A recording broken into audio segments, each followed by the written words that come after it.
What's a good word, everyone? It's your boy DKB here. I just want to say thanks for all the support. The channel's been steadily growing, and the number you see below, you can drop a text, shoot a voicemail, any ideas, topics, collabs, etc. you guys want to see. I'll include them in future videos and live streams, and I'll catch you again. Be easy. What's a good word, Jets fans? It's your boy DKB here. Work with me on this video. I feel like since my son started school off and on, he's been desperately trying to keep the household sick.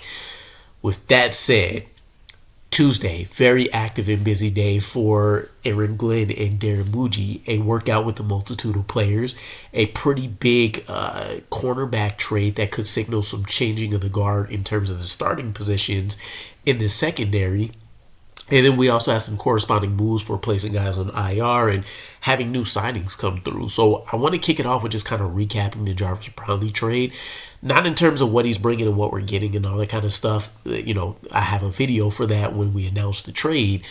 But specifically when you want to talk about the coaching staff and the front office, it seems like one of the trends that they won't shy away from is that they aren't scared of going away from, I guess, NFL consensus, right? You take a look at Arian Smith, drafting him way above where maybe people had predicted. It was the speed element and what they could parlay that into within this offense. Also, pretty plus run blocker for that draft class. You take a look at Jawan Briggs, right? Bring him in, recent draft pick, physicality, obviously the size, run defender, potential pass rush pop, right? And then you take a look at Brandon Stevens from a traits perspective, is more so just the athleticism, what he can mean in terms of playing that boundary position.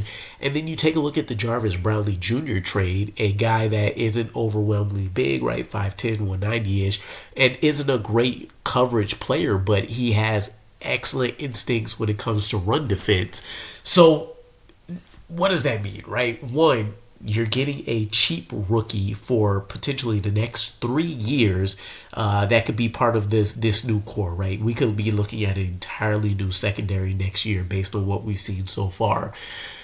One, you have that ridiculously cheap contract. It's a guy that, from what I'm understanding, not only from a fan's perspective, but even the beat writers are very confused about how the Jets were able to get this trade and why it made sense for the Titans to do it. And don't forget Borgonzi, their new, chief GM over there, a guy that was highly touted, one that many of us wanted, for example, as well. So you have to imagine he's either evaluating this guy right or he's cutting his losses too soon and the Jets are taking advantage here. But it makes me think about what we've seen out of like Robert Saleh, for example, taking safeties, converting them to linebackers, having mixed results, but generally people being in favor of how that worked out when you look at Quincy Williams specifically and James Sherwood. But this will be something for us to keep an eye on, right? What does that mean when it comes to NFL draft, right? Will we look at potentially keeping guys on our board that maybe have certain red flags that other teams will, not willing to be put up with, or they're not in a part of a rebuild or wherever they are organizationally where they feel like they can take on that added risk? Maybe the Jets will be willing to look and push some of those things aside. Secondly, let's talk about the workouts. We hosted 5 linebackers today. Devin Harper, Caleb Johnson, who I believe was part of our UDFA class either this year or last year, Ben Neiman, Balin Spector, and Jacoby Windman. And Ben Neiman ended up being the player that we signed to our practice squad. One, tons of experience. He was a UDFA of the Chiefs in 2018. 103 games played in, right, across playing for the Chiefs, Cardinals, Broncos, Lions. So obviously there's going to be some familiarity here between various members of the coaching staff and a player like Neiman here. But core special teams guy, it's hard to expect to just come across a guy that's played 100 games in the NFL. Doesn't mean if it's been solely on special teams or not.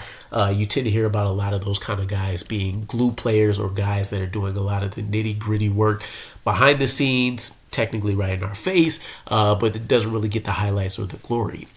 Now, we had to make that move because we ended up placing Quincy Williams on IR because of his shoulder and Marcelino McCrary-Ball on IR because of his hamstring. And I guess the good news would be Neither one of these players seem like it's season ending. So after 4 weeks, we should be able to get them back and see kind of where we're at as a team, record wise, and what that means, right?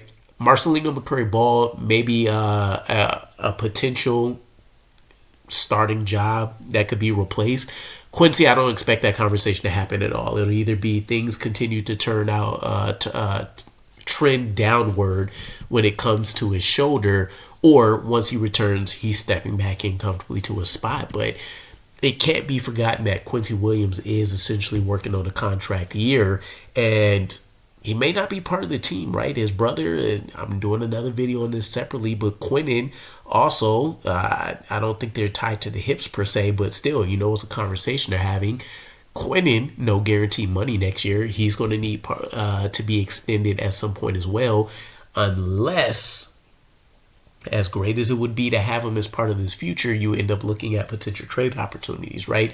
His name was one that came up when it came to the Micah Parsons trade, right? And so we did decline that, but he's seen nothing but losing, right? I think quite literally he's been a part of 3 regimes that have all started at least 0-2 for the season, and then nothing really has happened from there, right? So a lot to dive into, but with Quincy and Marcelino going on IR, as mentioned, we signed Ben Neiman, but then we also stole a linebacker from the Patriots practice squad. Again, more of just a special teams guy. But Mark Robinson, 26 years old, a 7th-round draft pick of the Steelers in 2022, has played with the Steelers and the Patriots across 41 games, and another core special teams player. From what I picked up from one of the Patriots beat writers, he's played all 4 coverage units, which is a plus, but their punt return units aren't necessarily the best. But there is something to speak to when it comes to the kickoff return coverage for them, where I think they're in the top 5 to 10. Excuse me. Outside of that, though, then we also ended up releasing offensive lineman Liam Fornadale, one of the XFL guards that we picked up.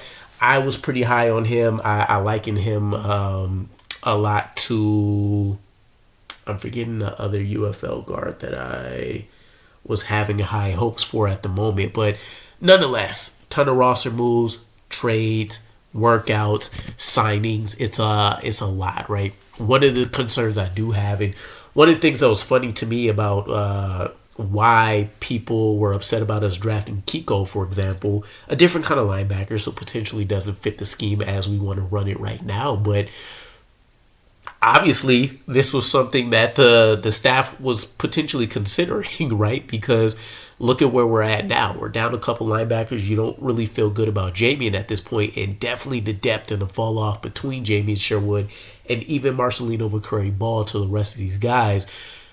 We're going to have to hope someone steps up and we get a surprise standout, or we're looking at a potential rough stretch of games here while we see these guys out for a quarter. But let me know what you guys think about all the news. I'll catch you guys again.